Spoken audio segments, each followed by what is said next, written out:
ગુજરાતના મારા વહાલા સૌ નાગરિક ભાઈઓ બહેનો, સ્વતંત્રતાના 79મા પર્વની આપ સૌને ખૂબ ખૂબ શુભેચ્છાઓ। આઝાદીના 7.5 દાયકાથી વધુ સમય પૂર્ણ કરીને આપણે સ્વતંત્રતાની શતાબ્દી તરફ આગે કદમ ભરી રહ્યા છીએ।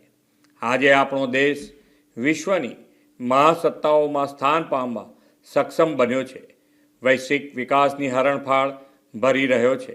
તેના પાયામાં પોતાના લોહી પરસેવાથી આઝાદીનું વટવૃક્ષ સિંચનાર ક્રાંતિવીરો, સ્વતંત્ર સેનાનીઓ અને રાષ્ટ્રપુરુષોના ત્યાગ, તપસ્યા અને બલિદાન પડેલા છે। ભારત માતાને વિદેશી શાસનમાંથી મુક્તિ અપાવવા વર્ષોના વર્ષો સંઘર્ષ કરીને બ્રિટિશરોની લાઠી ગોળી ખાનારા એ સૌ પુણ્યાત્માઓને આજે નતમસ્તક વંદન કરવાનો પણ અવસર છે। રાષ્ટ્રહિત પ્રથમનો ભાવ હૈયે હોય અને સ્વનું નહીં પણ સમસ્તનું ભલું કરવાની પ્રતિબદ્ધતા હોય તો અસરકારક પરિણામો મેળવી શકાય છે।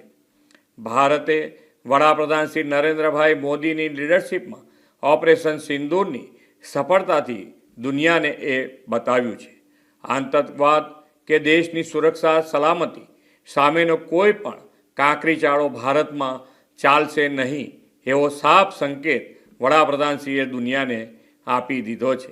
આદરણીય શ્રી નરેન્દ્રભાઈની પ્રેરણાથી દેશભરમાં તિરંગા યાત્રા દ્વારા રાષ્ટ્રપ્રેમનો અનેરો માહોલ ઉજાગર